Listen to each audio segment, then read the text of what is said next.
Okay, let's see. That's off, that's off, that's off, that's on. The stream does appear to be live. And I think we're good to go. Alright then. Let's get this started.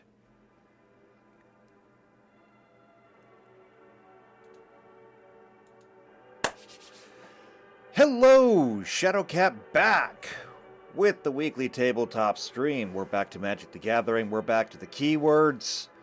We're back to having a lot of stuff to do in general. So, we're not going to spend too much time on the intro here. We did get a lot of good progress last time. I still think we did things in the wrong order, but we're going to make it work regardless. We're just... Doing it in the wrong order means when we do get to the normal keywords, instead of like the ability keywords, it should go pretty quickly because we'll have a lot of stuff figured out ahead of time. Either way, I think we'll be able to make this work. So, without further ado, first thing I'll do is say hello to the chat. So, hello JP, I can see that you were waiting impatiently. It's good to have you here though. Hello Blizz, good to have you in here too. And we'll get everything else pulled up. So we're going to need to have the browser. And we'll need to have our spreadsheet. We got those, and apparently nothing is properly sized. Okay, well, I can fix that. I must have run a program somewhere, and things did not end up back the way they're supposed to be. I don't know what I did. So, if I minimize that, maximize it again. Ah, there we go. Much better. Now it's properly resized. There. That was our technical glitch of the day, right? Nothing else is going to go wrong. Alright, I earned that. Nothing else is going to go wrong now.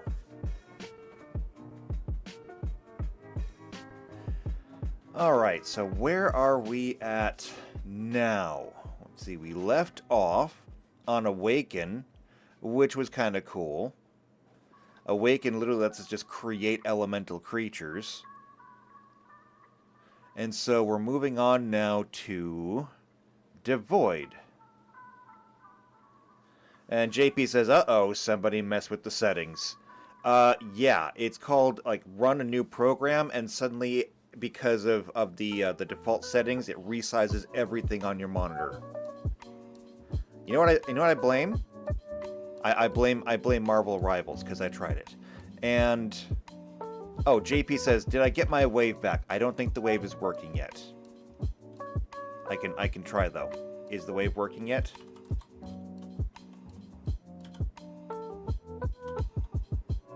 The wave is not working yet. I don't understand why, I just know that it's not working yet. Something about animations that I just don't understand. Unfortunately. I got a fancy hat though, so, you know, there's that instead. Will you accept fancy hat instead of wave? Can I trade one wave for a fancy hat? If this is an acceptable thing, then we're fine. Oh, that's a party hat. That's totally a party hat. It's a party hat because it's my birthday and I'm wearing a party hat.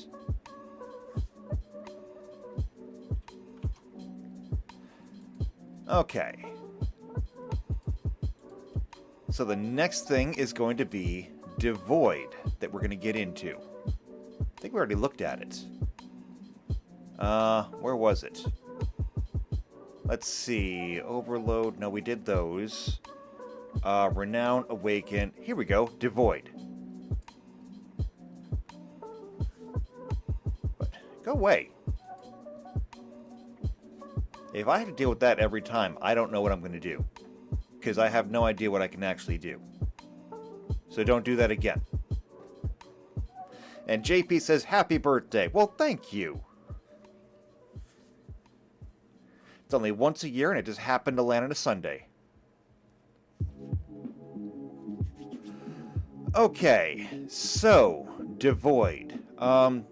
Devoid is a characteristic-defining keyword ability which states that a card is colorless regardless of the colors in that card's mana cost. Right, we saw this because it's part of the... I thought it turned you off. I swear, when I did my pre-checks before the stream, I swear I turned you off. So much for the one glitch for the stream. Now there's two glitches. There's one thing after another today, I swear. Okay, anyway. Devoid makes it, I think, colorless. It came in with the Zendikar versus Eldrazi. It's on 132 cards, which is just crazy. And JP says, the Star Trek Online anniversary lines up with my birthday. Maybe? I don't know. I haven't actually looked at the Star Trek anniversary. I don't know what they're doing. I haven't actually checked in with the with Star Trek Online in a while. I'm probably a lot of story chapters behind. Alright, so where's the example card? Rulings, reference, did they not even... Oh, no, there it is. Examples. The Dominator drone. So it costs 2+ black, however, it's devoid, which makes it colorless. Alright, this doesn't seem like it's like anything we need to do. Devoid just kind of changes the characteristic of it, and so there's nothing for us to really do with this one. Nothing for us to, There's really nothing for us to do. Just, this card has no color. Every creature and every card played, even when we're doing this in Pathfinder, will still retain its color identity. So if you have a card that says you have protection from red, if you're playing a red card, or rather a red spell, it'll still go ahead and retain that even in Pathfinder. So kind of like when we're looking at spells, and I've got Bear's Endurance here, and I can't scroll up far enough. Can I just scoot this down a little bit? I'll scoot it down a little bit. Here we go. There we go. Okay, so when we look at this up here, this is Bear's Endurance. It's a transmutation spell. It says right here, it's level 2 Alchemist, level 2 Blood Rager, all of this stuff. These are also kind of schools for it. So the school says transmutation. If I go to look at other spells, like what's a good spell here that I could use? Actually no, this is fine because Wizard Sorcerer means that it's on the arcane spell list. Okay? Summoners have their own spell list. Rangers have their own spell list, Psychics have their own spell list, so does the Magus, so does the Druid, so does the Cleric Oracle. The Cleric uses the Divine spell list, and Paladins also use a Divine spell list, but they have a shorter version of it, so that means that this thing is across all of the different spell lists, and we're just going to kind of make our own schools here for Pathfinder. Instead of it being part of the Transmutation School, it's essentially going to be, instead of it being Magus or Ranger or Summoner, it'll be Planeswalker, and instead of it being Transmutation, Evocation, Conjuration, whatever, it'll simply be red, black, green, blue, or white. What that means, though, is that when something is going to be devoid, it will not fall into any of those schools, which should make that very easy. And JP says, transmutation, have to be careful with that. Can lose a brother doing that. Well, I mean, a couple of things. First off, No one, as far as I know, has lost a brother due to transmutation in Pathfinder. That being said, though, you can't do nearly as much with transmutation in Pathfinder as you can in Full Metal Alchemist.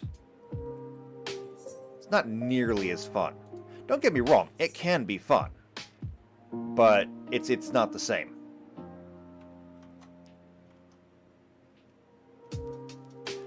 Alright, so we're going to go ahead and we're just going to paste this in here because there's nothing here that I have to change.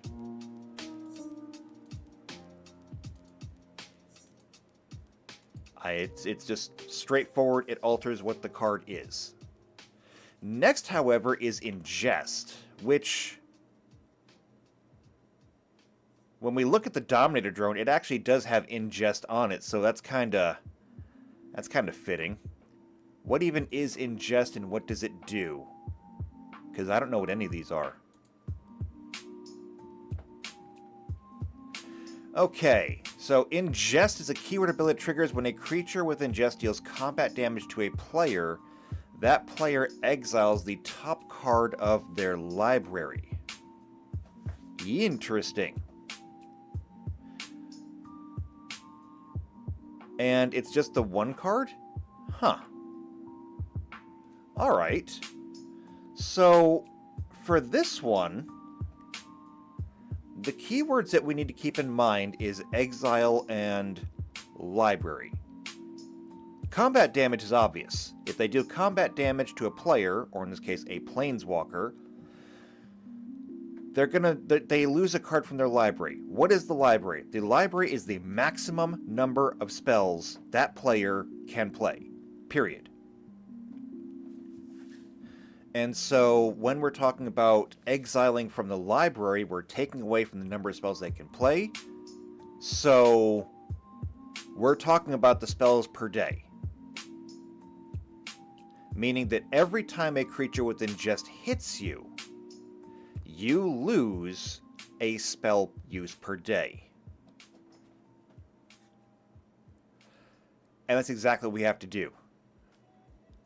Although I am curious, did they do the same thing? Ah, they did use the same card for both of them. It's still the Dominator drone. I was right. Okay. Now, it does say here in the rulings that the card exiled is face up. If the player has no cards in the library when the Ingest ability resolves, nothing happens. That player will not lose the game until they have to draw from an empty library. Now, obviously, in Pathfinder, if you run out of spells, you don't die. However, you're still going to be in trouble because you're now a planeswalker with no spells. Alright, so, but this should be easy here.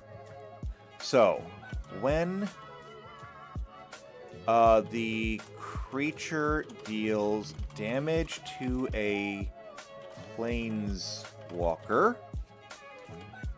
that planeswalker loses one spell charge.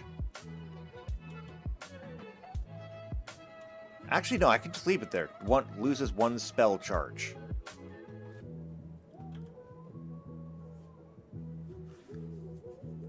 And so, if the creature with Ingest continues to deal damage, eventually you just won't be able to cast anything. Now, this is really kind of bad because this Dominator drone only costs 2 plus black to play. Meaning that you could cast this thing at level 3. And, you know, it's a 3/2 creature, which isn't bad. That'll make it a creature with 13 strength plus 12 constitution. Which is enough for it to get at least, 1 bonus hit point.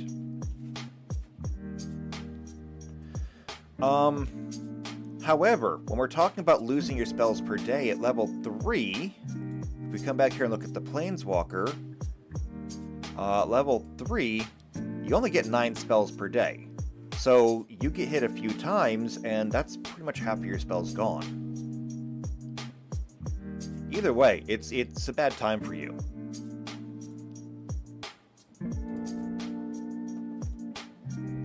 Alright, but that's really all we gotta do.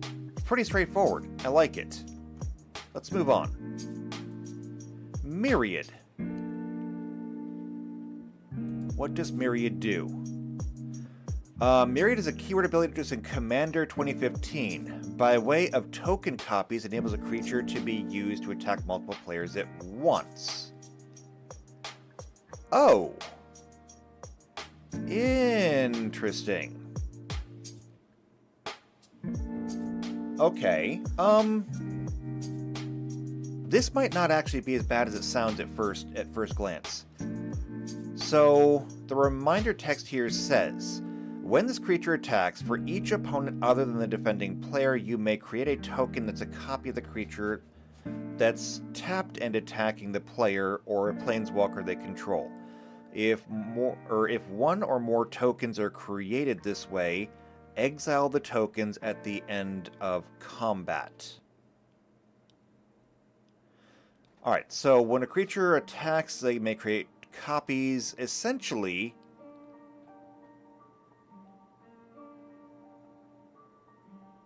it just allows you to attack more than one person with a single creature. If I'm understanding this correctly.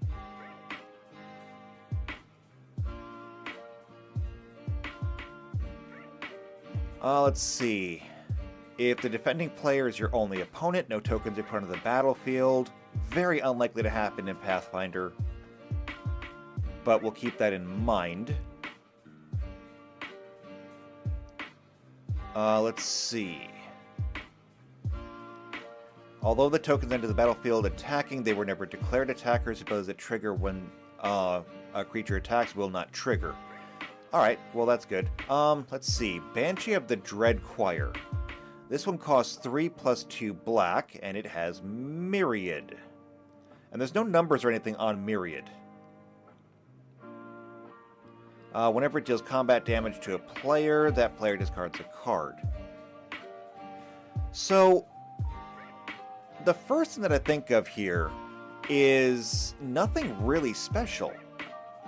If I come here and look at a fighter, I mean, this is your basic class in Dungeons & Dragons, in Pathfinder, in pretty much everything. It's just the fighter. What do? It hit thing good. And that's pretty much it.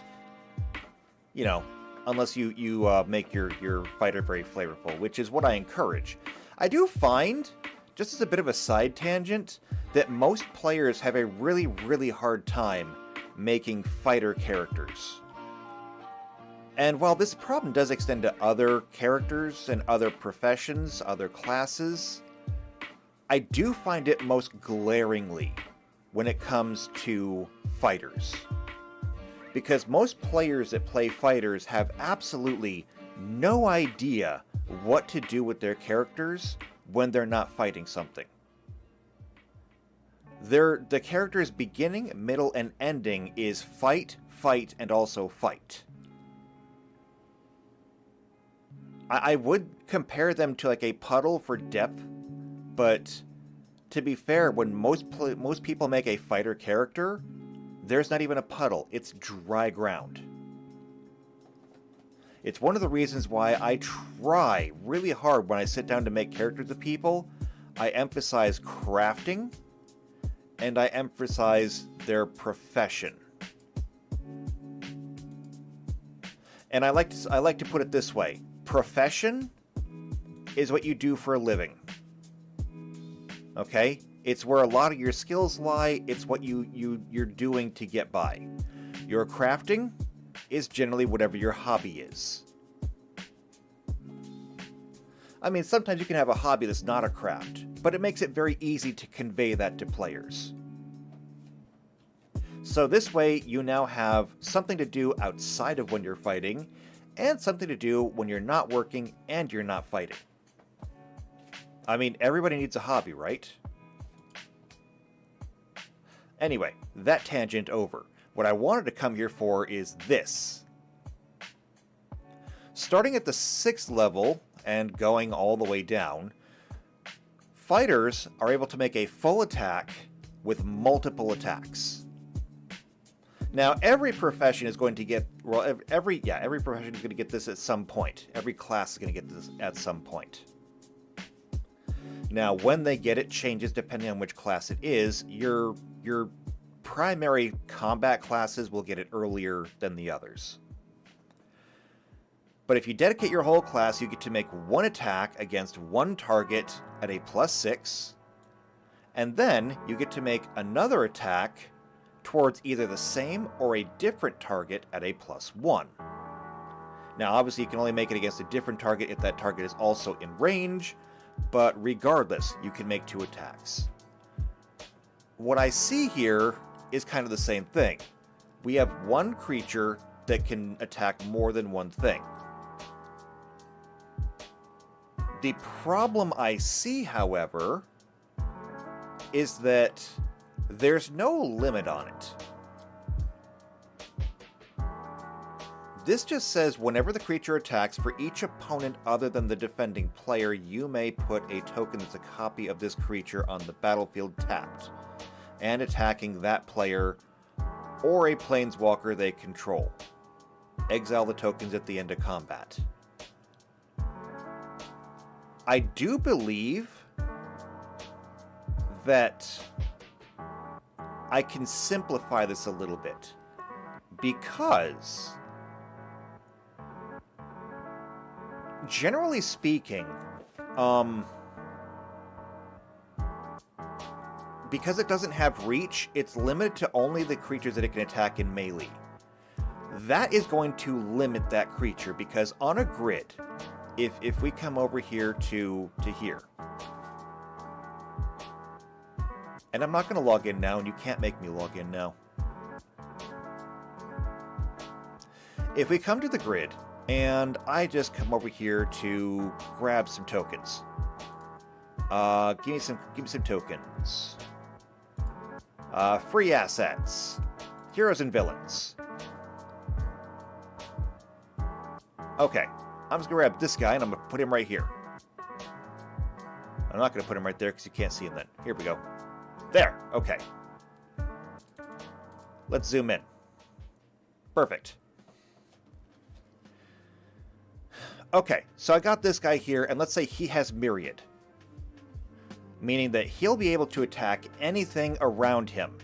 He gets one attack to any enemy per turn. However, because he does not have reach, he does not have a ranged attack. So if I've got a guy right here, he can't touch him. He can't reach him.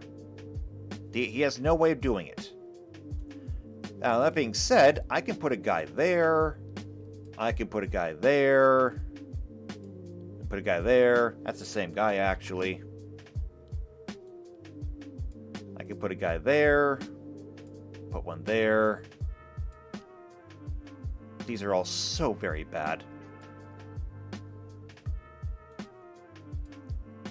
So, theoretically, I can fill up 8 spaces around, and if I do that, this creature with Myriad should technically be able to attack 8 times in one turn.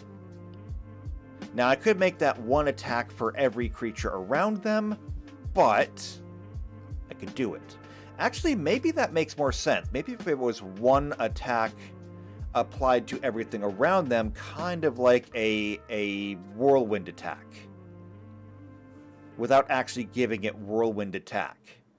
It also means that if I were to do, say, this,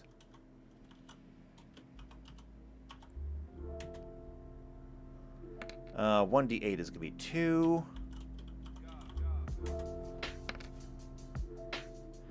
Alright, so 1, 2, 3, 4, 5, 6.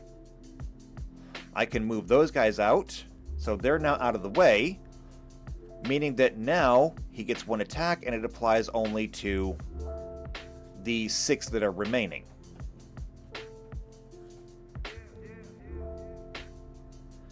I think that's actually a good idea. I think this is a good idea. Okay. And I see that PC Unicorn is in the chat. Hello, PC Unicorn. Good to see you here, and thank you for the happy birthday.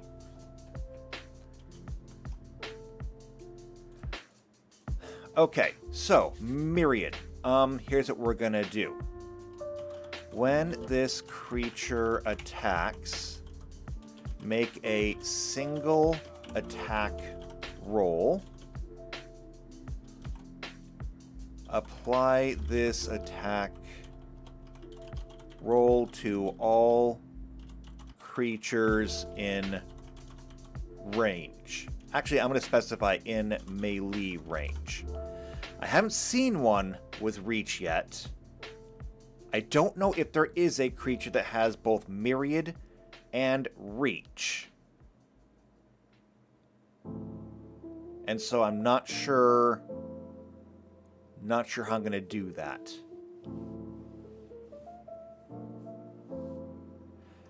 Actually, out of curiosity, did we ever establish rules for reach except that... Okay, yeah, here we go. Reach range. No, this is exactly the same thing. This is the fly speed stuff. Oh, wait, did that never say... Did something screw up? Oh no, something screwed up.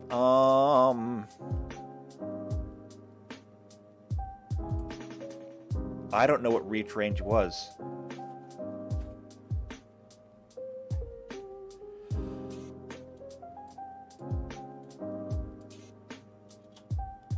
I do not remember what reach range was. How do we factor that? Let me go back and look at reach. Maybe it's written down in the description. Reach should have been pretty far up here. Let's see. Reach. Here we go, reach. Okay, creature's attack becomes ranged. It is the converted mana cost times 20 feet.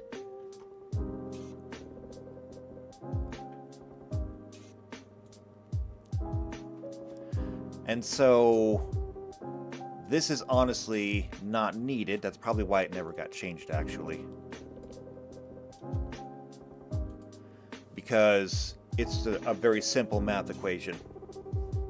So if the range would be the converted mana cost plus, or times 20 feet.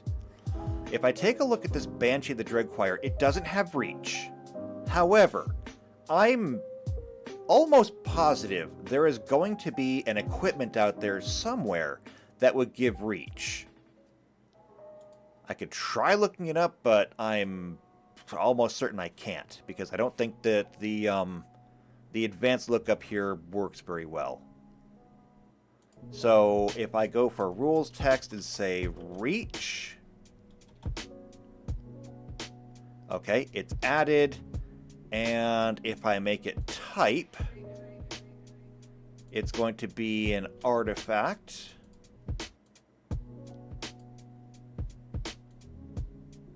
And subtype, it's going to be an equipment. And I search. Oh my god, it actually did have a result. What do we got here? This is an instant, that's a creature, that's a creature, that's a creature. I don't see anything here. These all have reach. But nothing here is even an artifact. So I have no idea. It's an artifact creature. I mean, that's close. Well, closer at least. Yeah, I have no idea, but in theory, okay, in theory, I gave the Banshee of the Dreadchoir here an artifact that gave it reach. That would mean that it has a ranged attack with a range of 5 times 20 feet, which would mean it would have a 100-foot range. If we went with the myriad rules on that, and I don't know that we shouldn't, technically then it could make one attack roll versus every creature within 100 feet. That would be incredibly overpowered.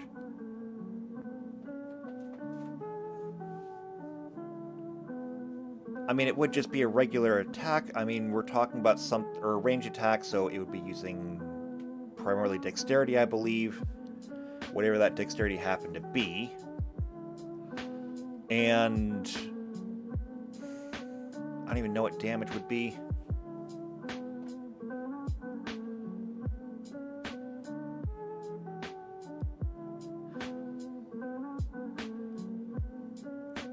I'm gonna do something that I probably shouldn't do.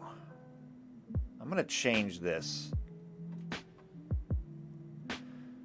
And I'm not gonna make it a single attack. I'm gonna say make an attack roll against every creature in range. Now that means that if it does have reach, this could get incredibly broken. But I do think that it could be worth it. I wonder if I use this lookup here, can I find any creature that has myriad and reach? So I'm looking for, in the rules text, myriad and reach. Now, it's going to give me every card that has one or the other, or is it going to be only those with both? It didn't return anything.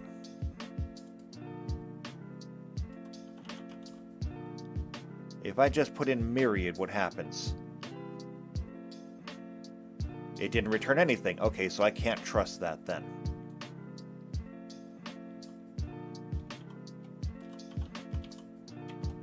What if I put it in quotes? Does that make it better?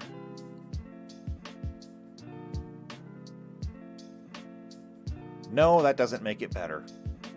If I just put in reach.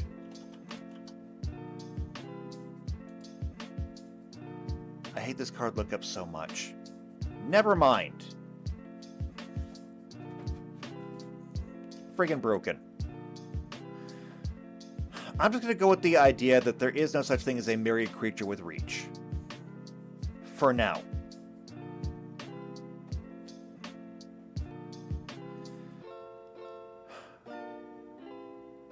I do think this has the potential to be broken. It may have to be altered later on, but for now, I'm going to let it ride. For now, I'm going to let it ride.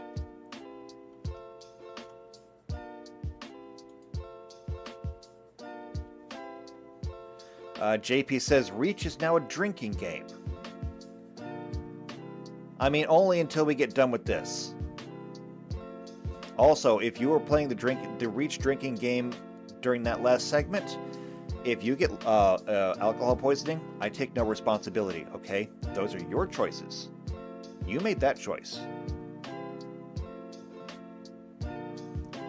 Alright, next is Surge. Surge's keyword ability introduced an Oath of Gatewatch that provides an alternative cost for a spell, or if the spell is set up with another spell. Okay, so Surge, and it has its own cost. You may cast a spell for its Surge cost if you or a teammate have cast another spell in the same turn. Now, is it a specific spell, or is it any spell?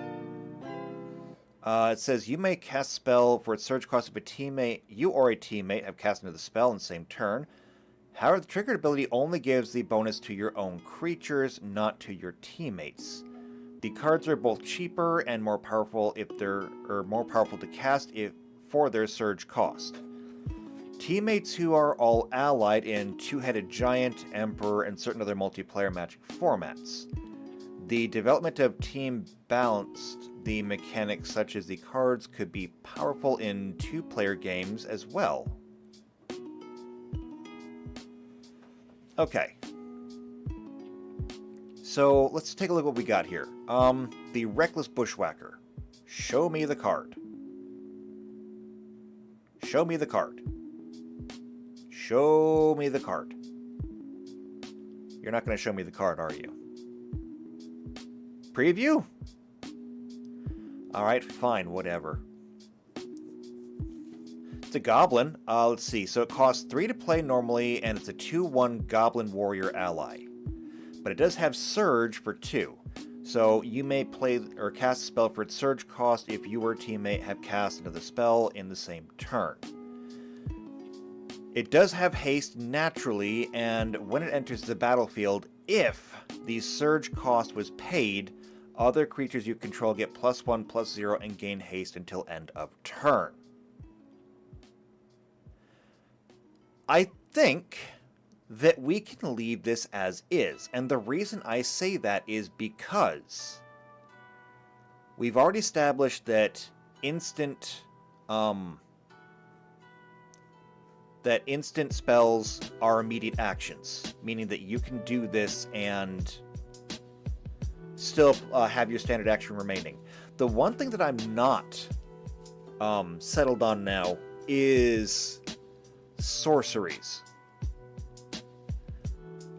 Should sorceries be swift actions? If a sorcery was a swift action, then you would have the ability to play a swift action sorcery on your turn, as well as an enchantment, or a creature, or an artifact, or anything else. It would make it much easier for things like this to be done. That being said, however, given that you do not have to draw cards, you don't have to hold a hand, you don't have to work with random chance to get the cards that you need, means that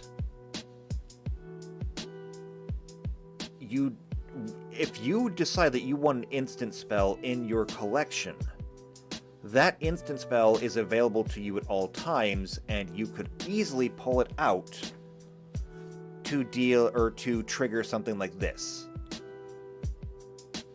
This would be a lot easier to activate in Pathfinder than it necessarily would be in the regular game.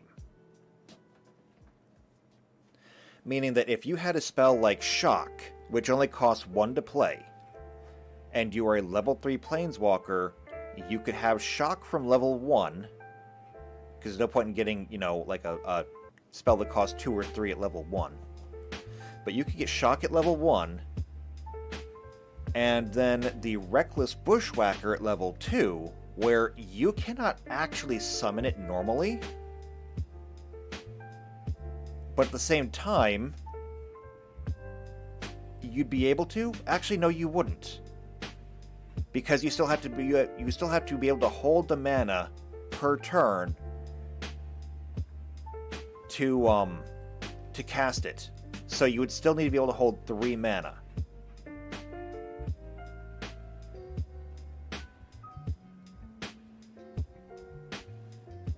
I think that we can actually leave this text as it is. The only thing that I haven't thought about, though, is the teammate part. Because it says, if you or a teammate have cast another spell in the same turn. Now, there's a lot to go over there, because you have to remember, like when we looked at Bear's Endurance, I know you can't see because it's up there. This is an Alchemist, Blood Rager, Cleric, Oracle, Druid, Magus, Psychic, Ranger, Shaman, Sorcerer, Wizard, or Summoner spell. Are we going to count all of those spells in the same category as this for triggering Surge? If you're in a party with a Cleric and they decide they're going to cast Bless, does that count for triggering Surge? If you're in the party with a Wizard and they cast Magic Missile, does that count for triggering Surge.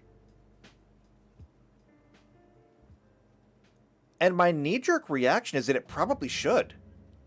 I believe that it should actually trigger that. I mean, it's magic. Purely magic. We're kind of entering into a situation here where we might have the same words, or different words for the same thing. For example, in Magic the Gathering, we have what's called ley lines. And these ley lines come from the source, and they are diffracted into different colors, and each one of them travels through the different planes. And we've already established that as the ley lines go through each plane, they imbue each plane with energy. Different amounts of each energy changes which or what kind of plane it is, and it also just, the planes evolve on their own. In Dungeons and Dragons, however, we have what's called the Weave. Now, the Weave is a system of magical energy that exists across the entire world of Faerun. It is managed by the god Mystra. And Mystra. And Mystra. Because every time Mystra is killed, another person takes her place and becomes the new Mystra. Fun lore. The point being, however, that every magic caster in Dungeons and Dragons learns how to tap into the Weave in some way. For sorcerers, they're born with a natural connection to it. They can feel the Weave. They know it's there, they can touch it. And they can naturally draw magic out of the Weave and form it into a spell. Wizards, on the other hand, have to learn how to do this. They learn about all the ley line points across the world. They learn how the ley lines move. They learn how they interact with the environment, how they imbue certain things with energy, which is why wizards in general tend to use spell components. They can't necessarily touch the Weave the same way a sorcerer would, but they understand that Eye of Newt is not just the eyeball from an amphibian. That eye touches the Weave in a certain way, and by using that as a material component, you're also using a part of the Weave. These are essentially just different explanations, though, for the same thing. The Weave, the ley lines, whatever it is a course of energy. And if we've already accepted that regardless of what you call it, you're essentially tapping into the same energy, it means that every spell is essentially the same type of spell. Now, there are of course differences. For example, divine magic comes directly from the gods. You are literally asking God, hey, can I have a spell please? And God says, okay, but just this once. Until tomorrow. And that's divine magic. Now, warlock magic. Warlock magic is gifted to you from your patron. Whatever that patron may be.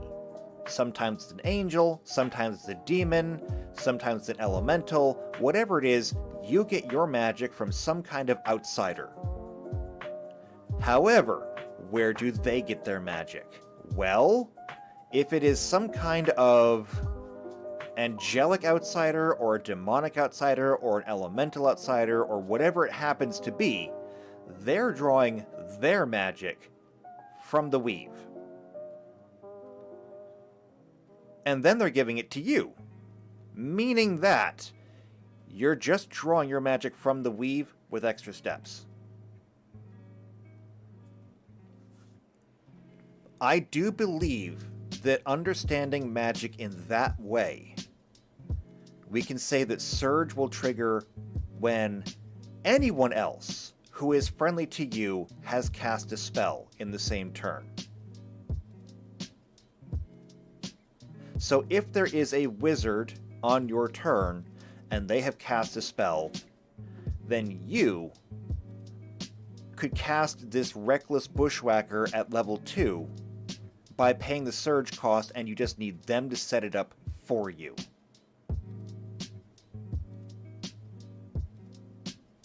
And I think that is the only realistic way to go about it. So I'm going to go ahead and say, whenever a friendly ally casts a spell... No, that's not how I want to do that. I want to say, if a friendly ally casts a spell... before your turn, you... Well, okay, that's before your turn. Okay, I'm going to change this again. I'm going to say, if a friendly ally or you have already cast a spell since your previous turn, you may pay the surge cost. Cost.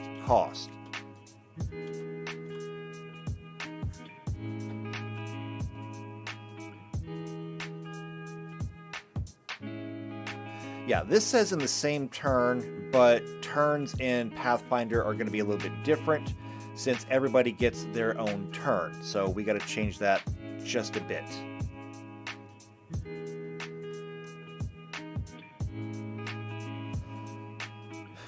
Alright, I think that's good. I think that'll be fine. So we're going to move on to Skulk. I don't know what Skulk is, but it sounds fun. Okay, so Skulk is an evasion ability introduced in Shadows over Innistrad. So we're still kind of in the normal editions. However, it's only on 16 cards. A creature with the keyword Skulk can't be blocked by any creature with greater power. So Skulk was designed to be an evasion mechanic that kept you from making your unblockable creature much bigger with auras and equipment. It was designed in an attempt to create an evergreen keyword shared between blue and black, but it didn't end up working out. It was both more complex to use than the designers thought and had far less design space than they had anticipated. It was only interesting on low-power creatures and didn't mix well with a lot of other creature abilities. Players were mostly disinterested in the mechanic. Skulk is one of the non-evergreen, non-deciduous keywords included in the Unfinity sticker sheets. Okay. Yeah. So... First off, we have to remember that block is not block as we would understand it. Block is attacks of opportunity, meaning that this trigger does not trigger attacks of opportunity by a creature with a greater power. If we're going to equate power to just strength, we're going to say this creature cannot or does not provoke attacks of opportunity from creatures with greater strength. And if we just copy that in, I think that'll be fine. I mean, this is pretty much just a direct translation. This creature does not provoke attacks of opportunity from creatures with greater strength.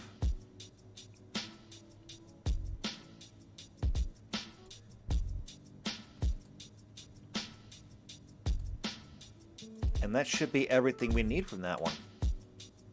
It just means that, you know, if you've got a creature with Skulk, if it attacks, and if somebody tries to declare an attack of opportunity, all you have to do is simply ask, well, what is the strength of your creature? And if the strength is higher, you can just say, nope, no attack of opportunity for you. Is it going to be the most useful ability? Probably not, actually.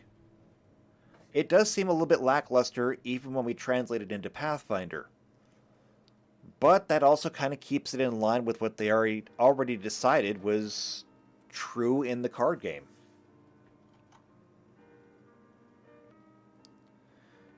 And for this, they've got the Furtive Homunculus. It's a blue creature that costs 2 to play, 1 and 1 blue. It's a 2/1 creature. It's got Skulk.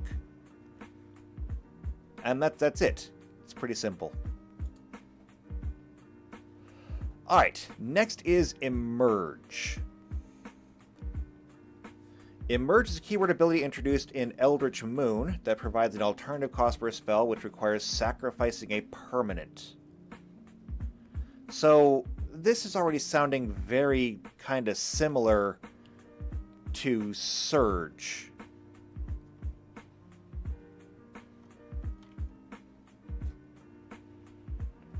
So let's take a look at it. It says here in the reminder text, this was only on 12 cards. You may cast a spell by sacrificing a creature and paying the Emerge cost reduced by that creature's mana value. Interesting.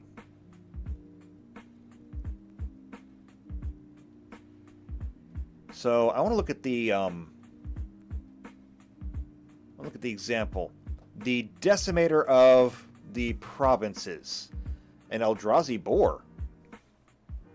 Eldrazi make everything better, don't they? No, they don't. Okay, so this thing costs 10 to play. 10. It's a 7/7, but it has Emerge. And the Emerge is 6+3 green. And it says you may cast the spell by sacrificing a creature and paying the Emerge cost, reduced by that creature's mana total. So, let me get this straight. It normally costs 10 to play.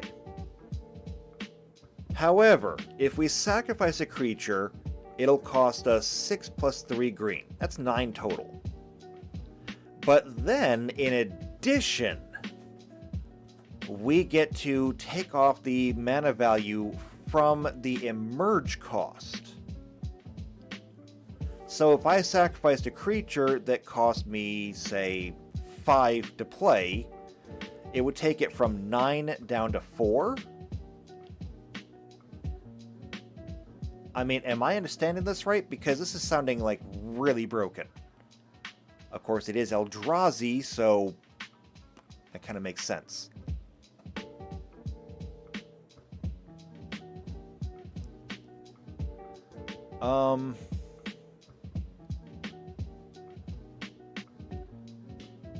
I'm gonna go back and read some more of this just to make sure I'm getting this right. So Emerge was designed, yes. It was inspired by the ninjutsu mechanic. In Eldritch Moon, each Emerge cost was 1 mana lower than the mana value, but included at least 1 colored mana. Emerge was associated with green, black, and blue. It was only present on expensive colorless Eldrazi cards, all but one of which contained when you cast this ability. While previous creatures in Eldritch Moon are designed to be enablers for Emerge, Foul Emissary is the only card to specifically reward the Emerge mechanically. Emerge is occasionally reused sparingly in supplemental sets. Doctor Who debuted with it. Let's see, Jurassic World Collection and Modern Horizons 3. Emerge From is a variant on the Emerge mechanic in Modern Horizons 3, which requires an item or sacrifice to have the named quality. For example, Crabomination, and we'll just look at that for a minute, which is 4+2 black, does have Emerge From, and it says Emerge From Artifact, which means that an artifact must be the one sacrificed as part of the Emerge alternative cost. And PC Unicorn says, Yes, I assume that is to my analysis of the mana reduction coming from the emerge cost, which, again, I'm looking at the Decimator provinces here, and it's kind of like, cost 10 to play. If you use emerge, it costs 9. If you already have something out that costs 5, that then reduces it to 4, meaning that you get a 7/7 creature out for 4 mana? Now, I suppose we could look at this and say, well, it's not like you're getting it free mana because you did pay that mana already when you summoned the other creature. And this is true. But I still think that it's horrifically broken. Okay, though. I think I understand it. Now, how do we translate it? Do we need to change anything? You may cast this spell by sacrificing a creature, okay? I know how to sacrifice a creature. There's nothing wrong with that. You simply pick what creature you want to sacrifice, and that creature drops dead. Which, I mean, is kind of horrific when you think about it, because you're the Planeswalker, and you're just like, well, I need to sacrifice a creature. I've got a goblin right there. Snap your fingers, and the goblin just falls into the dirt. So, sacrificing a creature, we got that. Paying the emerge cost. Okay, well, we know how to pay the emerge cost. That's the same as casting any other spell. You just need to have access to 6 mana plus, in this case, 3 green. Now, that 3 green could be a problem because if we come back here and look at the mana system, white, blue, black, red, green, 3. This land just barely has enough green in it. Alright, so pay the emerge cost reduced by that creature's mana value. Okay, well, reduced is easy because that we don't need to change anything there. The creature's mana value is straightforward. We already know it. I don't see a reason we have to change anything on this. Every single one of these words, every term, works in Pathfinder just as well as it does in Magic the Gathering.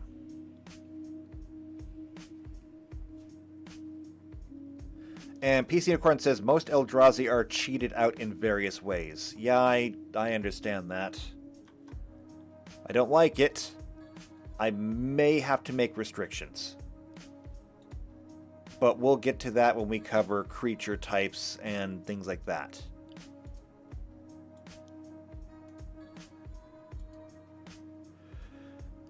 Okay, that's fine. We'll leave emerge just like it is.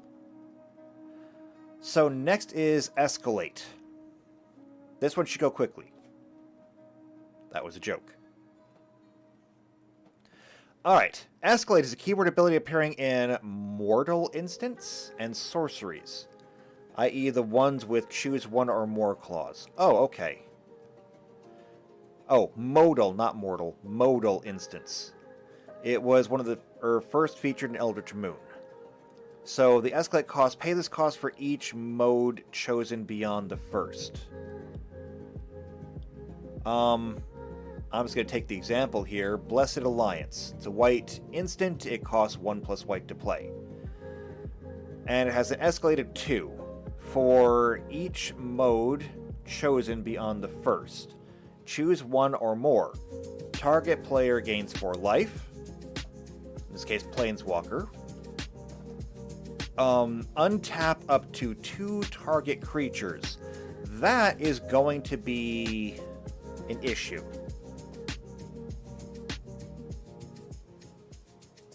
Because we're going to have to figure out exactly what does that mean. Because in general, a A creature taps when it attacks, and it is useless until your next turn. We may have to make a rule, and this, I'm just spitballing on this one, but we may have to make a rule that every time a creature attacks, it is considered dazed at the end of its turn. Because we already established that if you tap a creature for some reason, like you have a card that says tap and it does something else.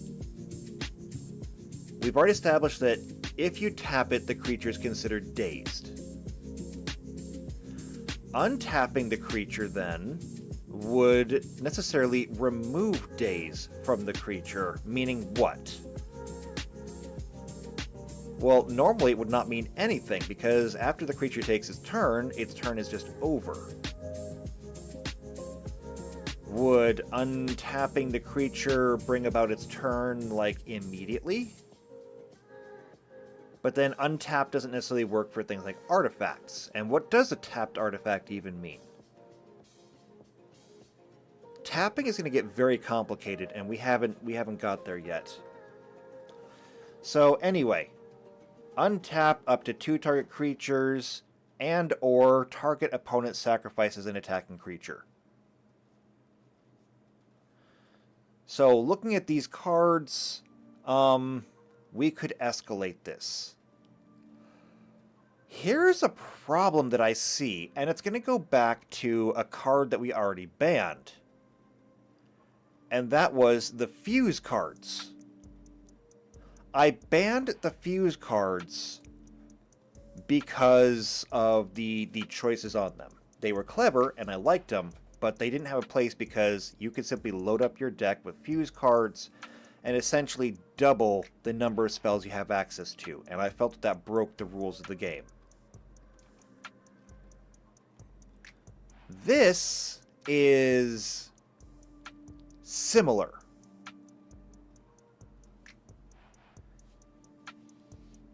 And I'm not sure how I feel about this.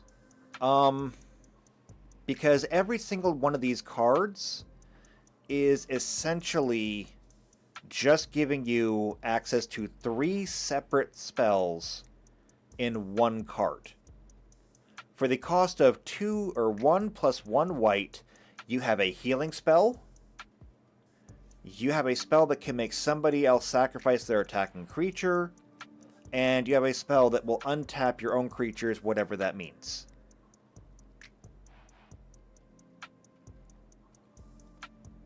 I don't like it. I like the fuse cards, I think it breaks things. There is no reason for you to take any other cards when this is available.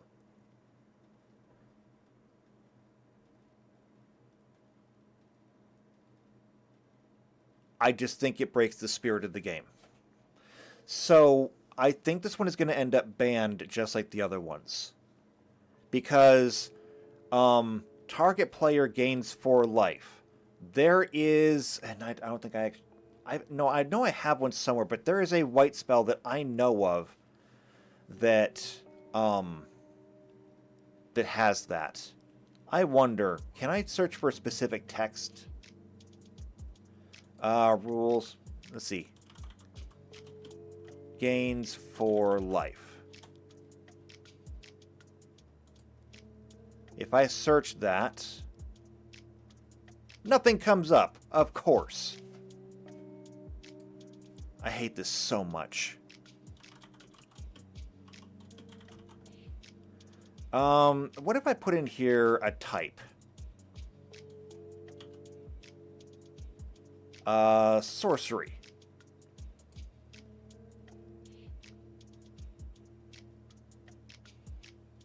Oh, hold on.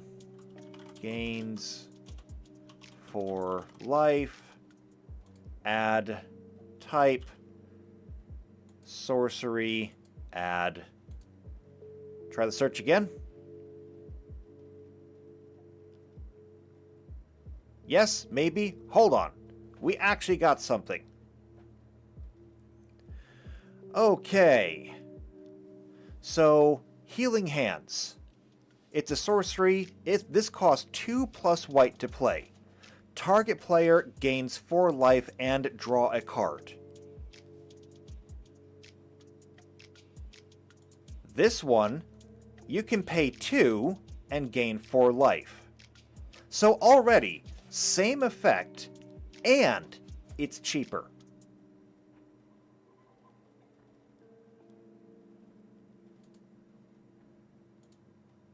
And I could keep going. I could keep going. Let's see. That's all I see for this one.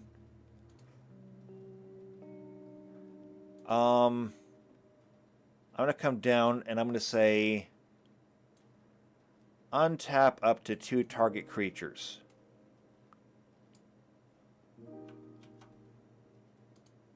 I'm going to literally just paste this in here. And I'm going to go to Instance. And I'm going to search this. Nothing? Okay. Well, let's try this again, and we'll try sorceries.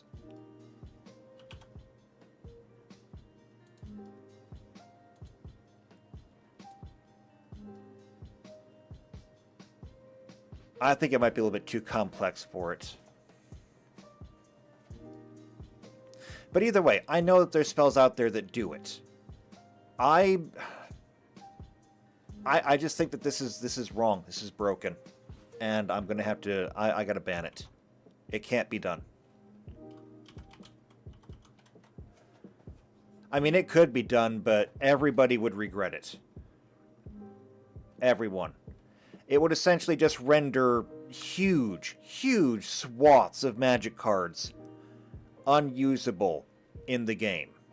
So I'm going to go ahead and... This is only on 8 cards. Okay, it's only on 8 cards. By banning these 8 cards, I am going to allow so many others.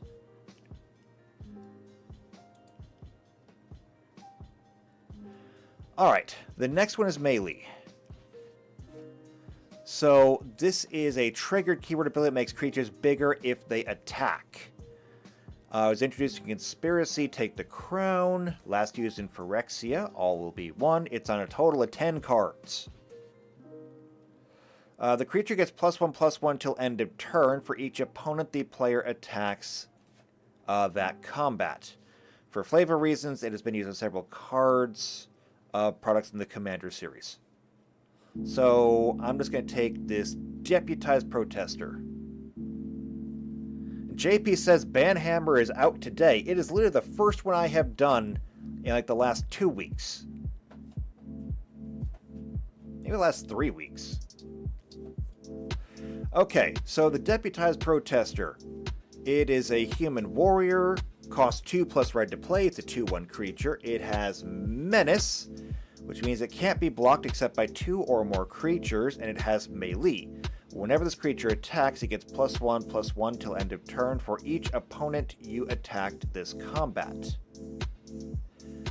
Now that's interesting. So I'm going to break this card down.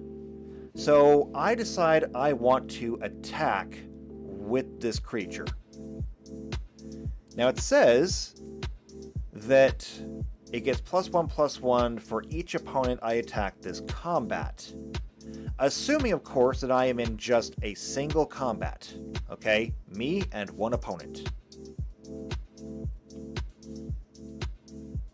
That would mean that it would get a +1/+1. So I kind of think this is really, really meant for larger games of like at least 3 or 4 players. That way you could attack more people. It also has Menace, meaning that when they block it, they have to block it with 2 more creatures. So if they have a couple of 2/2s over there, they turn their 2/2s on my little Deputized Protester here, who got a +1/+1. And That means it will be a 3/2 creature blocked by 2/2s, meaning that they're all gonna die. Every single one of them is gonna die. It's gonna deal 3 damage to both of them. Each one of them is gonna do 2 damage to our protester. Everything is gone. However, let's look at this from a Pathfinder perspective. What if you are you're a red planeswalker, and let's say that you have access to goblins. Now, everyone loves goblins. Why? Because you get so many goblins. So let's say I've got 3 goblins on the field. Okay, got 3 goblins on the field. I'm even going to come over here and do this. Can I get a goblin? Can I get a goblin? Do I have any goblin tokens? Searching, searching, searching, searching, searching. Really? I don't have any goblins? No, I totally have goblins. Okay, maybe not you. You're an ugly goblin. I don't like you. That's a goblin dog. Here we go. A goblin with a mace. There we go. Look at him. He's so cute. So I need 3 of these. So I need 3 of them. And I'm going to put this guy down here, and he's going to be fighting that guy. I'll put this guy right here, fighting that guy. And I'll put this one right here, fighting that guy.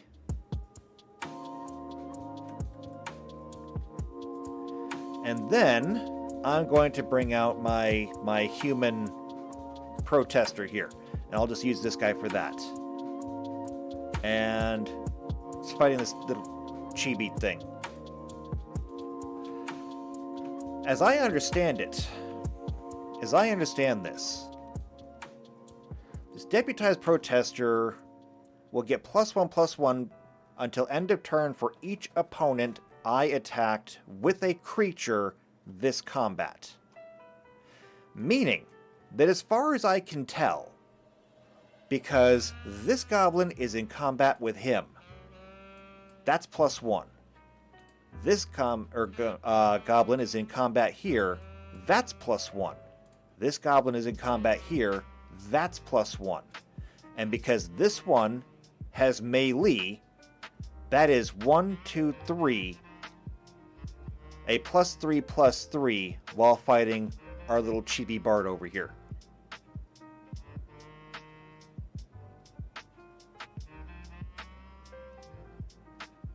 Every single one of these people would be opponents to my planeswalker, and we'll just call this guy the planeswalker, okay? He's just standing here. JP says it's a stack bonus. I don't see anything to say that it is not. It says for each opponent. The each opponent would indicate there could be more than one.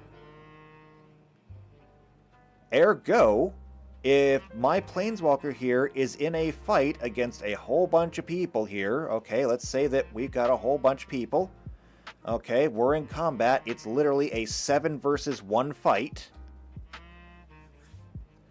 I've got my planeswalker here summoning all these creatures. Every single one of these people is an opponent. Because they're all engaging in the fight, I'm engaging in those fights. Now, the next question is, does this count? Because this is also a fight with an opponent. And I'm inclined to say it is. Because it says it gets +1/+1 for each opponent you're attacking with the creature this combat. Well, this is this combat. This is an opponent. So it should count itself because it's attacking an opponent. Meaning that it would technically get +1/+1 every time it alone attacks, and the more I spread out my forces, he should actually be getting a +4/+4. That is a significant bonus. That is a significant bonus.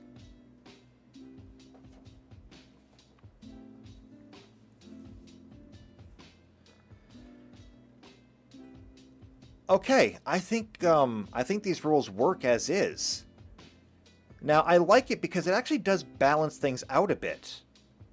See, in Magic the Gathering, attacking multiple people, fine, whatever.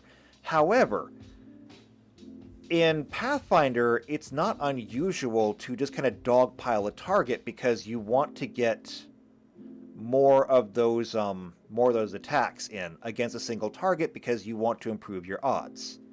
If you roll, you can either hit or miss. If everybody attacks the same target at once, the odds of getting at least one hit in go up considerably. Getting multiple hits in is a possibility.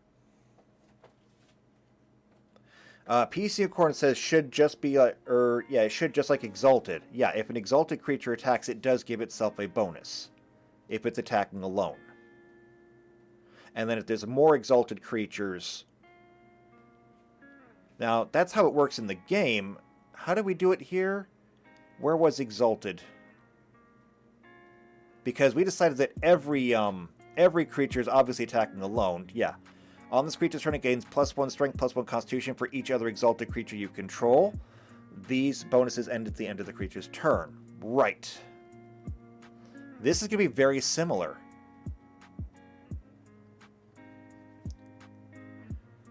Okay, so for melee, I'm going to say this creature gains +1 strength and +1 constitution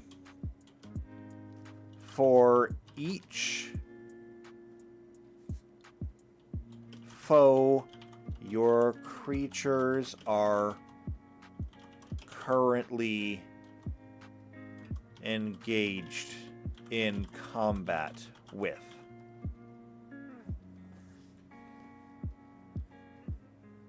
So for each foe, meaning we're counting our foes, my creatures specifically are currently engaged in combat with. So not just standing next to, but actually fighting.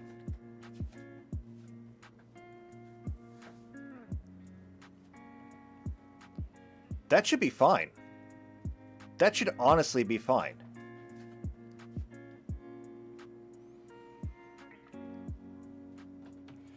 Alright, I like it. I think this works.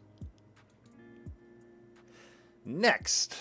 Alright, we just did melee. Next is crew. This one's going to get interesting.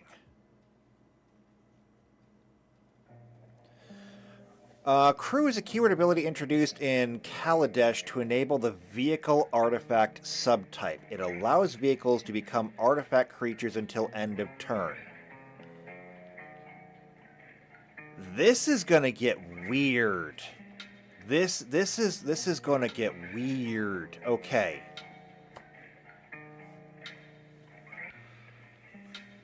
There's a couple of things that we have to go through here.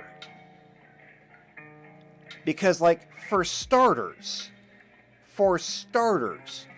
crew, as far as I know, only appears on one card type. And that's vehicle. Again, as far as I know, because it is on 111 cards. And I don't know if all of them are vehicles. I'm going to click on this, though. We're not really going into creature types yet, or artifact types, or anything like that. But I need to look at this. So every vehicle, by default, comes with crew. Okay, every vehicle comes with crew. And it says here that there are actually 128 cards that have vehicle on them, but there's only 111 that have crew. Let's see. Most artifacts with the subtype have the crew keyword, which allows them to temporarily become artifact creatures. Living metal also allows vehicles to become artifact creatures without being crewed, but they are only creatures on their controller's turns. Did we already cover that one? Did we already do living metal? I don't think we did. No, I don't think we did. What did we do that was like that, though? If it wasn't living metal... it wasn't menace. Wasn't extort, it wasn't cipher... Oh, it was living weapon that we did. It was living weapon. We haven't done living metal because I think living metal is only part of a specific set.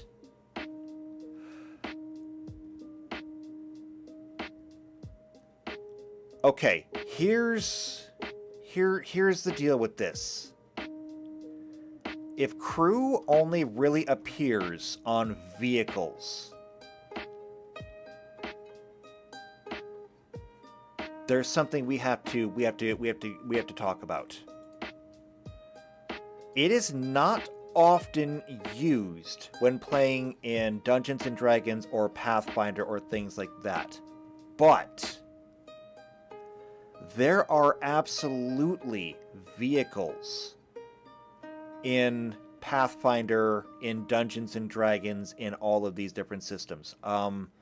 Where is it? I don't even know because I've never gotten the chance to use these rules.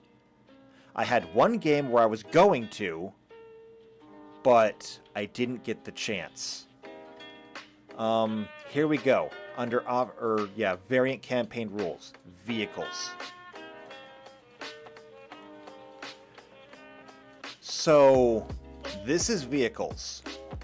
The following are basic rules using vehicles in-game. This gives an overview of the rules that all vehicles use. First off, drivers. They control the vehicle. A driver is a creature with an intelligence score of at least 3 who is physically able to manipulate the vehicle's driving device, and who is both within the driving space of the vehicle and actively manipulating the driving device.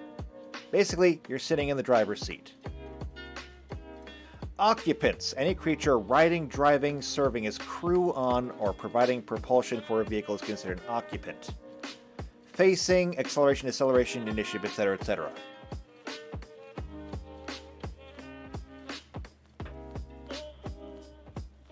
I think that every single vehicle summoned in here should become an actual vehicle.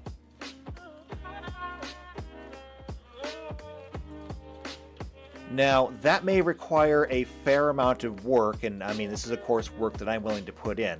No, I am not talking about making an actual stat set for every single of these 128 cards. What I am talking about, however, is... Let's look at some of these. Notable vehicles here. The Golden Agracy. Can I get previews? Do these not preview?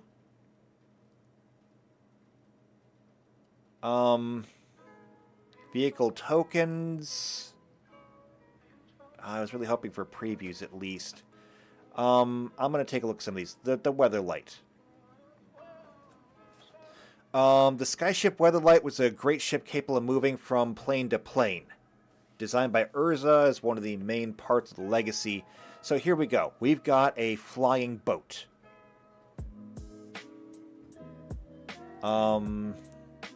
In-game references? Is there a card? Tell me there's a card.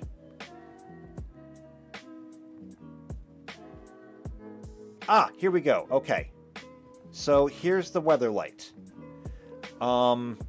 It is a vehicle. It has flying whenever it deals combat damage. Ah, there we go at the bottom. Crew 3. So when we're looking at vehicles here, driver and occupants, what I think we can say is that when we're looking at these vehicles, the number of crew is the number of people that will hold. Obviously, any vehicle, in order to operate, will need drivers. And I think that, for the most part, we can say so long as the vehicle has a driver, because we are talking about not the actual vehicle, but we're talking about an echo of the vehicle scene. Because it is just an echo that the Planeswalker is creating, I do believe that it should be able to propel itself without an issue. We will get into considerations about like how long does it last, how far can it go, etc. But we shouldn't need to worry about propulsion. After all, if the Planeswalker was to create a chariot, they would be creating the horses to go with the chariot as well.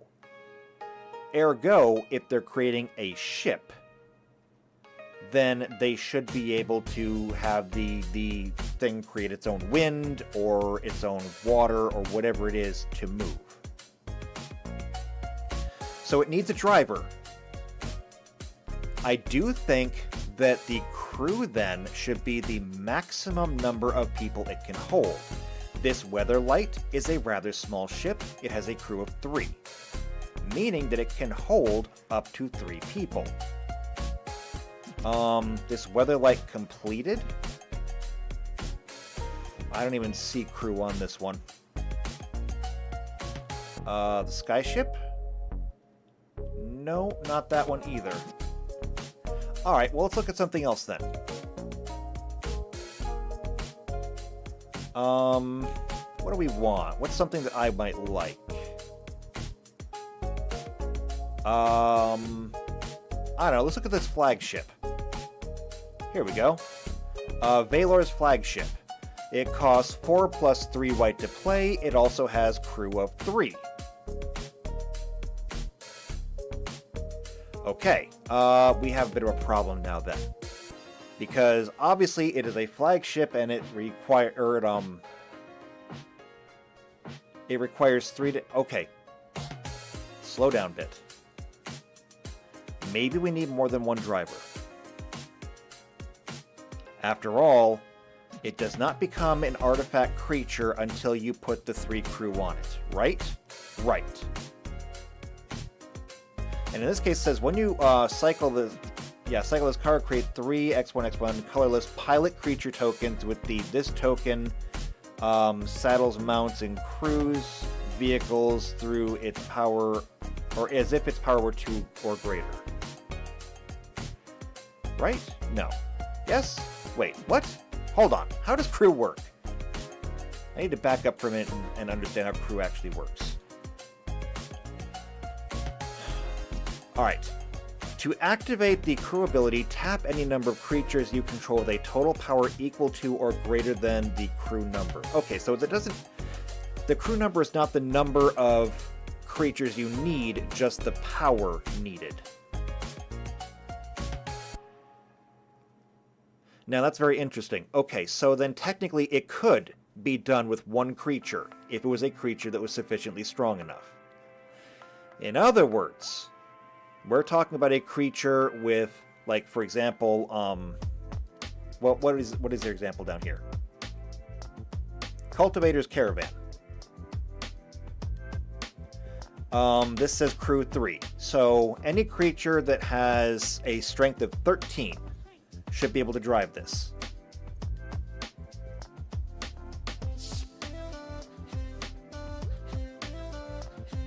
Meaning that we actually could go back to... Oh, actually, no. Hold on, let's think about this. Let's think. How would we determine how many people could be on one vehicle at a time? Not every vehicle is going to be created equal. What if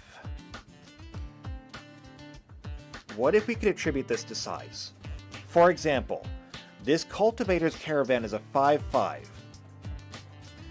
That means that when we come back here to the creatures, 5 plus 5 is going to be 10. That means it would be large. Okay. So how many people should a large vehicle be able to carry? Why don't we take a look at actual vehicles? I don't necessarily want the vehicle rules. Can I get an example of... here we go. Vehicle size and space. Okay, so a large vehicle would take 2 to 6 squares, a huge vehicle 7 to 12 squares, a gargantuan vehicle 13 to 20, and a colossal vehicle 21 plus. Now, that's the number of squares in total, not just the dimensions. So for a large vehicle, we're talking about up to 6 squares. That's 2 by 3. That'd be 6. 12, of course, would be 3 by 4. 20 would be 4 by 5. And anything larger than 4 by 5 would be colossal.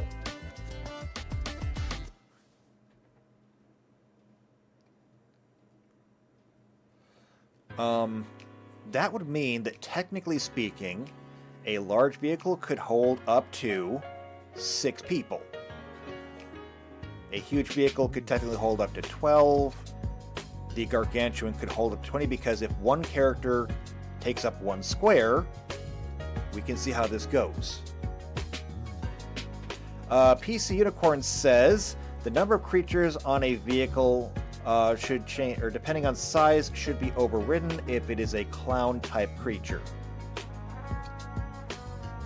If you can find me a clown-type creature, I may actually allow it. Okay? You have to find me a clown creature, and it cannot be from one of the unsets. Find me that, and I'll allow it. You can fit as many clown creatures in one vehicle as you need to.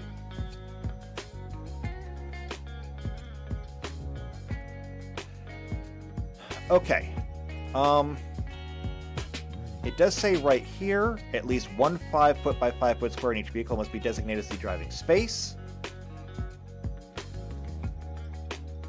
In order to drive the vehicle, an intelligent creature must be within 1 square of the driving space to manipulate its driving space. Typical size and locations, yes. Okay. Here's what I think we're gonna do.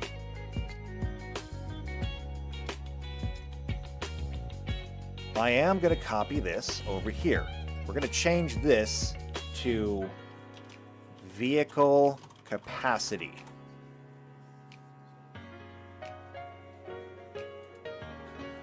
And I'm just going to make this capacity, or let's see, yeah, occupant capacity.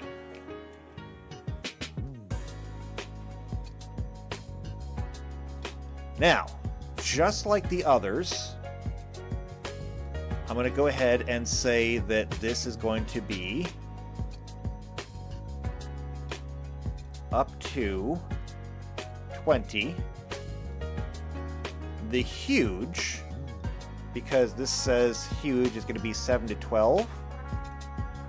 This is going to be up to 12. The large will be up to 6. And then what do we do with the others?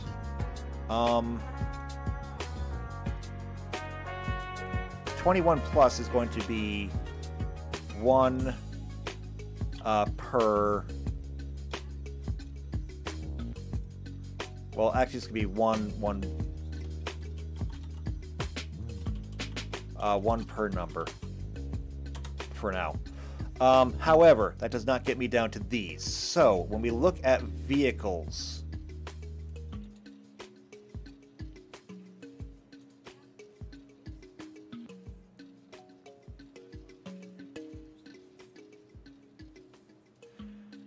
let's see.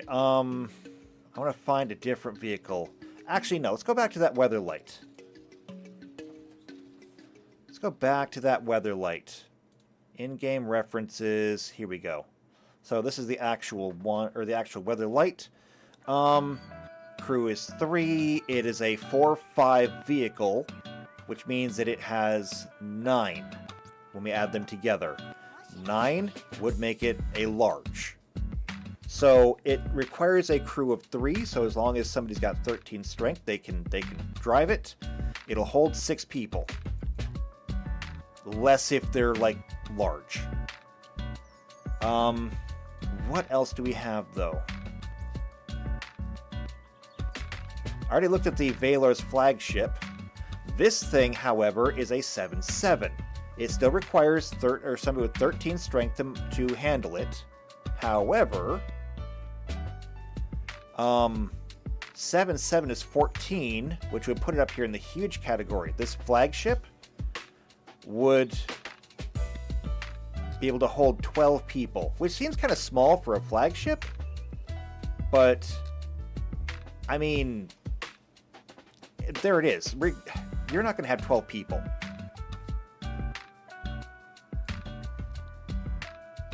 So I don't see how this is going to be really important. And that's probably going to be one of the biggest vehicles that I find. Is there anything else in here? Ah, here we go. The Omen Keel. This is a 3/3 vehicle. It only costs 2 to play. It has crew of 1, so anybody with strength 11 can get on this thing. Being that it's only a 3/3, add them together, that's 6, which puts it in the medium category, so we do have to fill this in. But what do we do? So this was minus...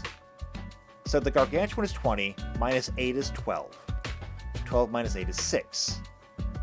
Or 12 minus 6 is 6, excuse me. So we went down by 2. If I go down by 2 again and say that the 6 minus 4, so we got minus 8, minus 6, minus 4. We can make this 2. No, not 20. 2. And then, because we can't have a 0 on here, I'm going to go ahead and just say that the small would be a 1. If you could find a small vehicle. I don't know if they exist. Let's see, the last ride. Holy hell! The last ride only costs 1. What is this even from? This seems weird. I don't think this is going to be in the game. However, it has crew 2, and it's a 13/13. That's 26. That's enormous.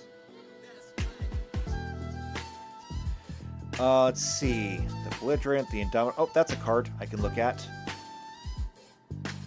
The Indomitable costs 2 plus 2, 2 blue to play. It has crew 3, and it's a 6/6. So it's a boat. Clearly it's a boat. And it's got power plus toughness 12. We look at this. That still only puts it in the large category, so it's a boat that can hold 6 people.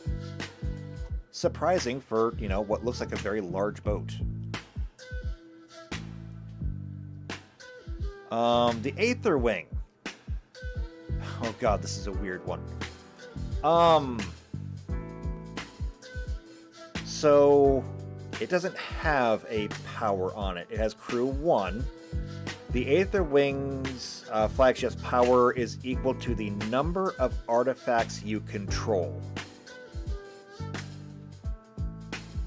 But it does fly. However, with no power, that essentially means it is just 4. Which puts it in the small category, meaning that until you added more artifacts to this thing, you couldn't fit anybody else on it. However, loaded up with enough artifacts and technically could carry everyone. It would just get bigger. No. Ah, Sky Sovereign. The Sky Sovereign here costs 5 to play. It has crew of 3, so you can have a strength of 13, and it is a 6/5. That makes it an 11. This Sky Sovereign could then hold 6 people. I kinda like this. I think this is going to work out well, because it means that you'll be able to actually summon real vehicles. You won't have to, like, buy horses and a carriage and everything else and then buy feed for them. and rest along the way and everything else. If you have a planeswalker, if they have ever seen one of these things before, because these would have to be common in order for you to just pick them. Are any of these common? Vehicle, hold on. The Last Ride, this is a rare, I think. It might even be more than rare. The Belligerent, I can't see it. The Indomitable, this looks uncommon, I think. That looks kind of silvery. The Aether Wing doesn't even have a symbol on it. The Sky Sovereign, that's absolutely a rare, so you're not getting that one. Oh, wait, here's an actual chariot. And this also looks uncommon.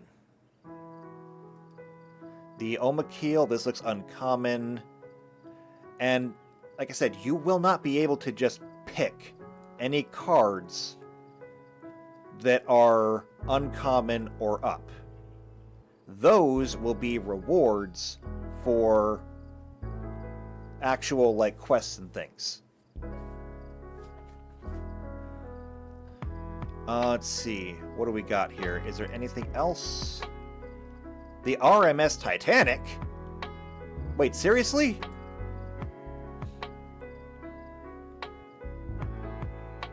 Seriously?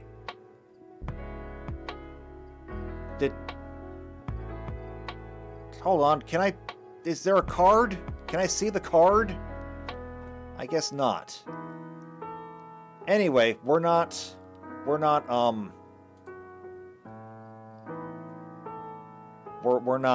allowing that card in anyway because that's part of the Doctor Who set. It's just not happening.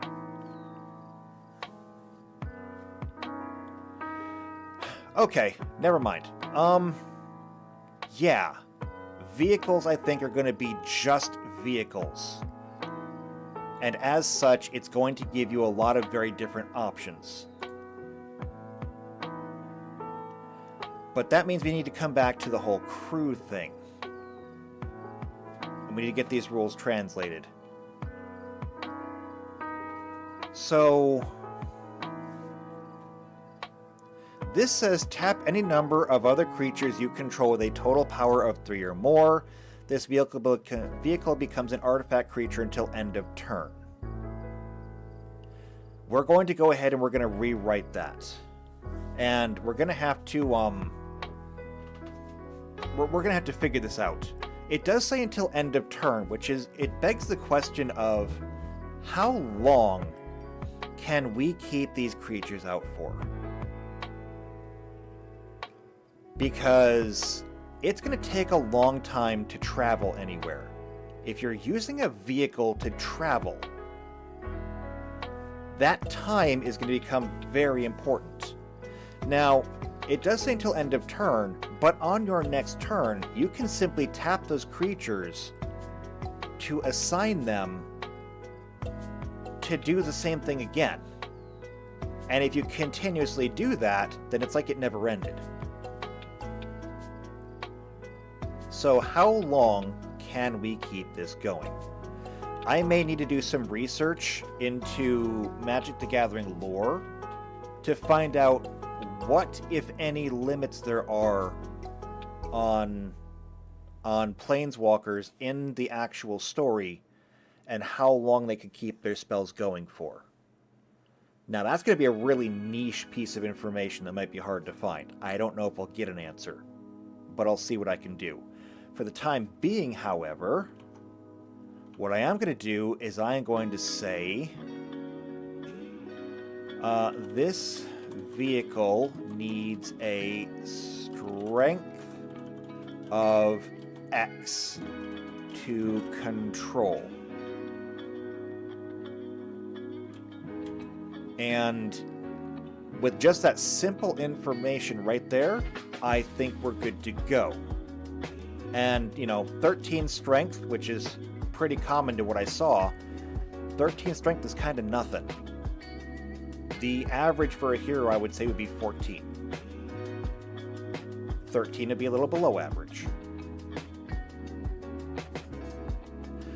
Okay, so yeah, vehicles are going to be very complicated, but I do think they're going to be very important.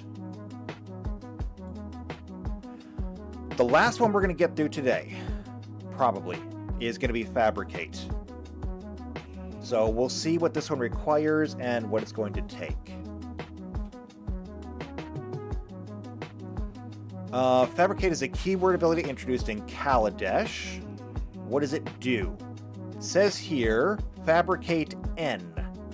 When this permanent enters the battlefield, you may put N 1/1 counters on it. If you don't, create N1 or N 1/1 colorless servo artifact creature tokens.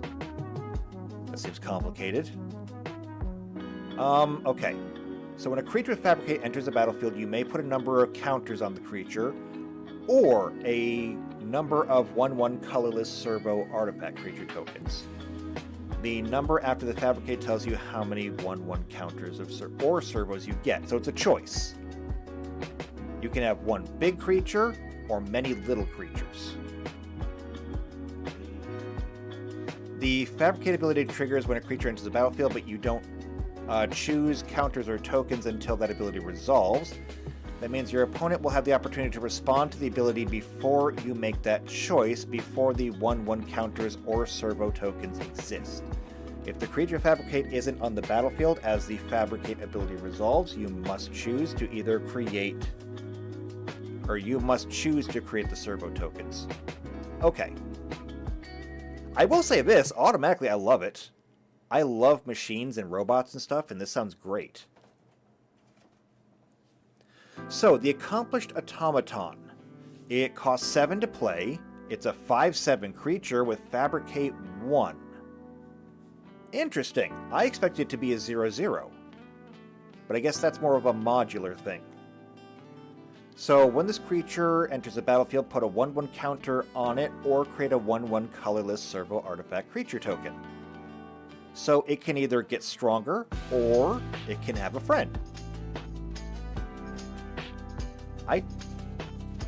Honestly, for a creature this big, if you give it a friend, its friend probably isn't going to last very long, and if you add it to it, then, well, quite honestly, you're probably winning already. However, in this case, we have to remember that a +1/+1 counter would be a +1 to Strength and Constitution, which, for this creature in particular, would push it up to a 16 Strength and 18 Constitution, giving both of them an additional +1 bonus. That's pretty good. That's really good, actually. Or a small little servo creature with an 11 Strength and 11 Constitution, which is not bad either. I think this is fine, actually. I'm going to go ahead and copy this. We're going to make a couple of modifications to it. So, paste.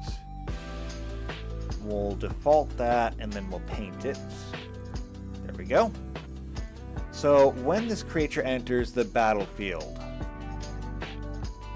I'm going to say when this creature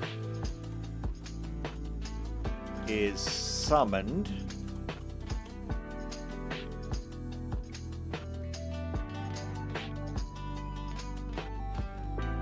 I'm going to say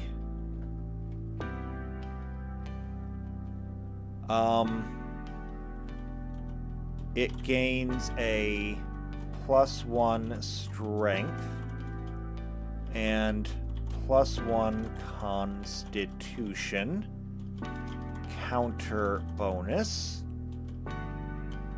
or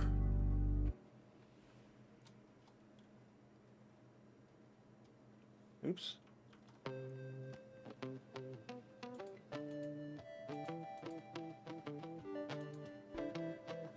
Okay, well, I didn't really want to delete the rest of that, but that's fine. I'm going to say, or create... Oh, actually, I can't say it's a +1 or a +1/+1, because it could be others. So I'm going to say +X and +X or create X number of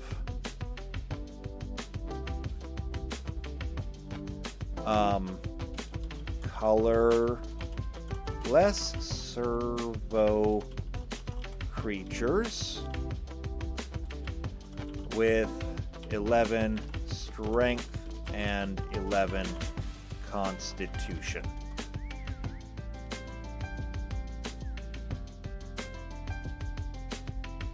Okay, that should do what we want it to do.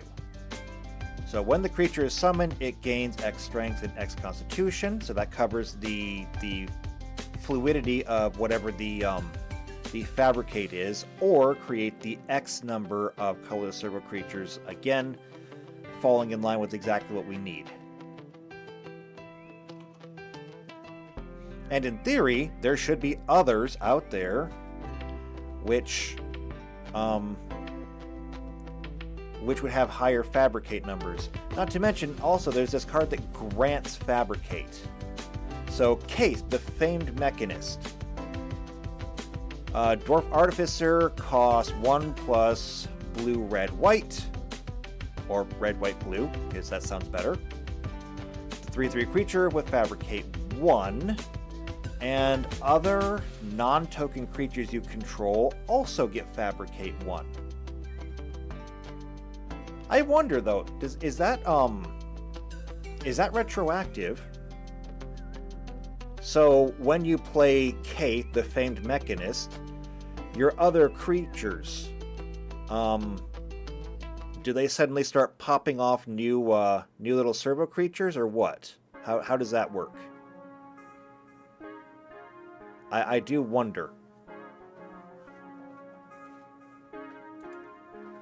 I mean, I could probably look. Wait. This is not where I thought I was going. Notes and rules information. You choose to put a 1/1 counter on the creature, create a servo token, fabricate skill. No player may take actions between the time you choose.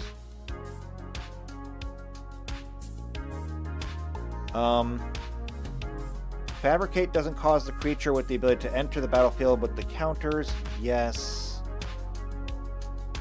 If you have no non-creature tokens when you populate, nothing will happen. I do think it actually spawns them on all of your creatures when it comes into play when it comes into play.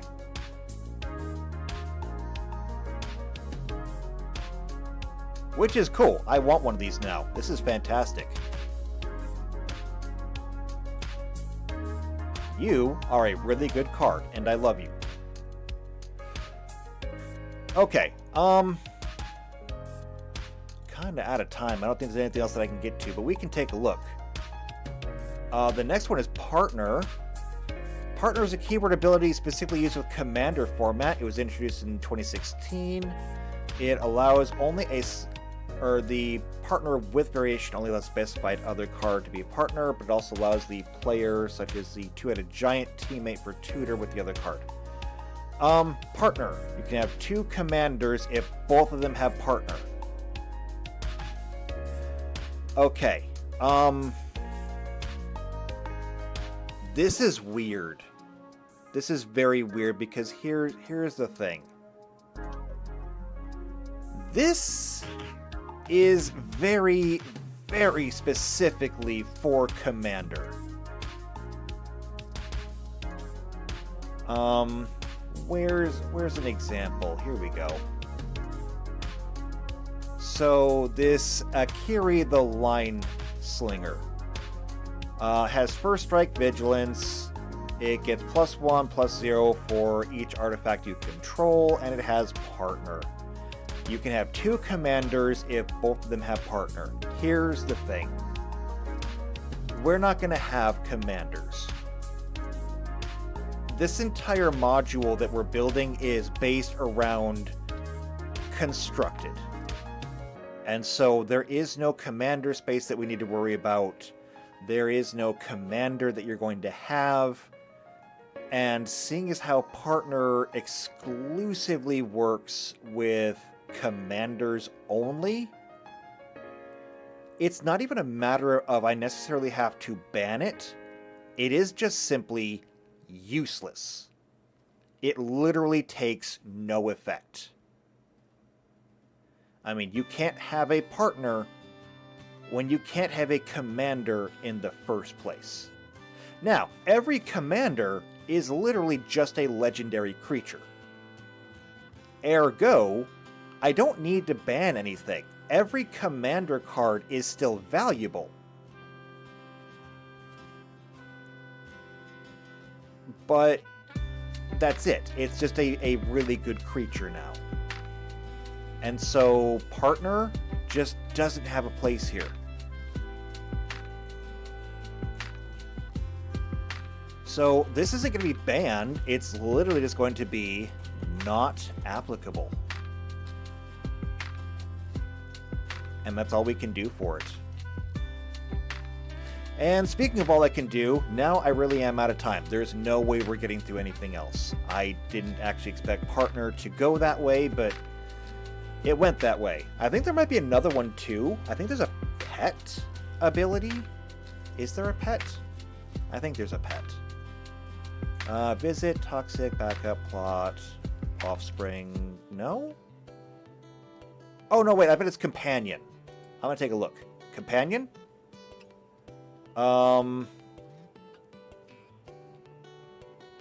If this card is your chosen companion, you may put it into your hand from outside the game. No, never mind. This is not. That's not it.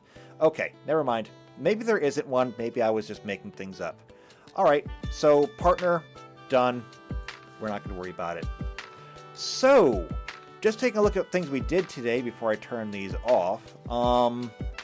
We started with Devoid. We started with Devoid. And that means that we got 1, 2, 3, 4, 5, 6, 7, 8, 9, 10, 11 done today. Now, granted, one of them was banned, one of them is not applicable, and we did spend an exorbitant amount of time on vehicles, but still, 11 of them done, not bad. That puts us up to 124 keywords done out of 176. But I mean, we're getting there. And I think that a lot of these are going to prove to be not applicable here pretty soon, too. Like I said, especially once we get towards the bottom here, I think it's going to be... I mean, I could be wrong, but I do think there's going to be a lot of them that are just not going to have anything for us to do. Anyway, though, with that done, I'm going to go ahead and I'm going to get out of here. So, we made good progress. I am especially excited for the vehicles. I mean, I did like vehicles when I first saw them in Magic the Gathering. I had never even thought about translating it into Pathfinder when I saw them. But the idea of having a planeswalker in your party who can just summon a boat. If you've never played Dungeons or Dragons or Pathfinder or anything like that before, it doesn't really seem like that big of a deal. However, if you have played, then you will understand how daunting it would be if suddenly you're presented with the need to travel across a body of water. You need to cross an exceptionally large river, or a lake, or God forbid, a sea or an ocean. How would you do it? Because generally speaking, when you're playing as an adventurer, you carry everything that you need on your back. You either walk or you ride everywhere across the land. But to travel across the water, that's generally speaking outside of most players' capabilities. Being able to summon a boat at will would be game-changing. So I think that's going to be really fun. But we're going to get to the rest of these next time, so I'm going to go ahead and say goodbye. So if you enjoyed this, if you had a fun time today, then go ahead, leave or subscribe to the channel, hit the bell icon. That way you get notified every time these videos come out. They do come out at the same time, but I send out notifications anyway. If you know somebody else who's also into Magic the Gathering, or they're into Pathfinder, then share this video with them. If they like them, they'll find something to like here. Otherwise though, if you like me, you like what I'm doing, leave a like on the stream. If you want to leave a comment down below, you can do that too. More importantly though, if you want to leave lots of comments, join the Discord. We have a Discord. Did I mention we have a Discord? We have a Discord. Not only do we have a Discord, but there's a channel on there called Behind the Screen.